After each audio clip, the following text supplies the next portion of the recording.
L'amour de Dieu a été répandu dans nos cœurs par le Saint-Esprit qui nous a été donné. Romains 5, 5. Cet amour est donc là, dans notre cœur. Mais nous pouvons l'ignorer longtemps, jusqu'à ce que nous commencions à en user pratiquement, croyant que réellement nous avons par lui la force d'obéir au commandement, d'aimer, la force d'aimer Dieu et notre prochain de tout notre cœur.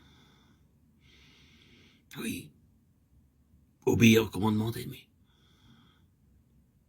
Ah, quelle merveilleuse grâce, quelle joie immense d'aimer, d'avoir cette force d'aimer et aimer pleinement, sans artifice, aimer de l'amour de Dieu. La foi et l'obéissance précèdent toujours la conscience et l'expérience d'avoir reçu la vertu de l'esprit.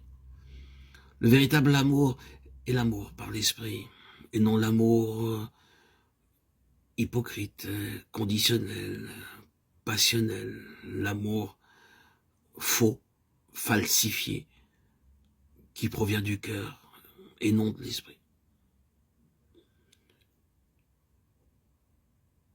Autant que Dieu vous aime, aimez de même tous ceux qui vous entourent. L'apôtre Paul nous y exhorte par l'amour de l'esprit, Romains 15, 30. Comprenez bien quel est l'équilibre à garder entre ces deux faces de la vérité.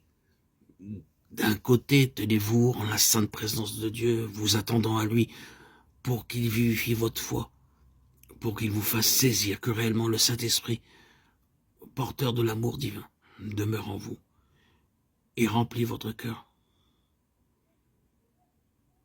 De l'autre côté, sans regarder à ce que vous sentez ou non, mettez-vous à obéir de tout votre cœur au commandement d'aimer votre prochain, avant et en ayant dans votre vie de chaque jour, dès le matin, dès votre réveil, la douceur, le support, la bienveillance, la promptitude à rendre service. Que ce soit votre leitmotiv, votre raison de vous lever le matin, vous dévouer à autrui. Ce dévouement à autrui dont Jésus-Christ nous offre le modèle. Vivons donc de l'amour même de Jésus et nous serons des messagers de son amour, soit pour ceux de ses disciples que nous rencontrerons sur notre chemin, soit pour tous ceux qui ne nous connaissent pas encore. Soyons des messagers de Christ, des témoins de son amour. Nous serons alors appelés les disciples de Christ. Par son amour, nous témoignons. Nous revendiquons le titre de disciple. Et plus notre communion sera intime avec Jésus, avec sa vie divine, par le moyen du Saint-Esprit, plus aussi cette vie divine agira efficacement dans nos rapports quotidiens avec nos semblables. Personne ne vit jamais Dieu. Si nous aimons les uns les autres, alors Dieu demeure en nous. Son amour est parfait en nous. 1 Jean 4, 12. C'est le moyen efficace pour vivre, connaître la présence de Dieu. Nous aimer les uns les autres nous dédommage de ne pas voir Dieu, puisqu'alors Dieu demeure en nous. Nous n'avons pas ici à nous demander si notre prochain est digne d'être aimé, car l'amour de Dieu, soit pour lui, soit pour nous-mêmes, s'adresse également à des indigènes, des gens indignes ou des gens méconnaissant la parole de Dieu, des athées comme des croyants. Nous avons toujours à faire preuve de cet amour dont le Christ nous a gracié, offert par son esprit. Et c'est de cet amour-là dont je parle, de l'amour divin que le Saint-Esprit que nous avons reçu à notre baptême, dans lequel nous avons été scellés, nous enseigne, nous apprend à aimer nos frères, nos sœurs, même nos ennemis. Cela paraît invraisemblable pour les gens ordinaires.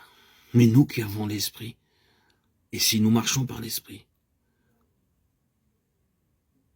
nous pouvons triompher de toute haine, de toute rancune, de toute amertume envers notre prochain et même notre ennemi.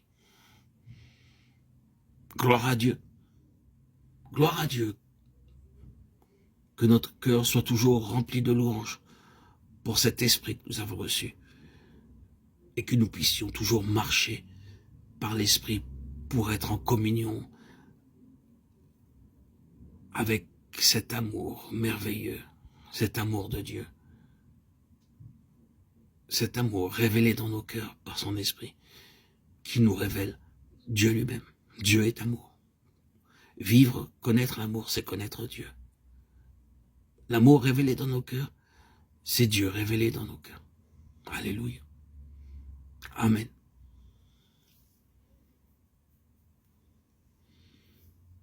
Que ces paroles ne soient pas de simples paroles, de simples verbalisations, que nous puissions vivre cet amour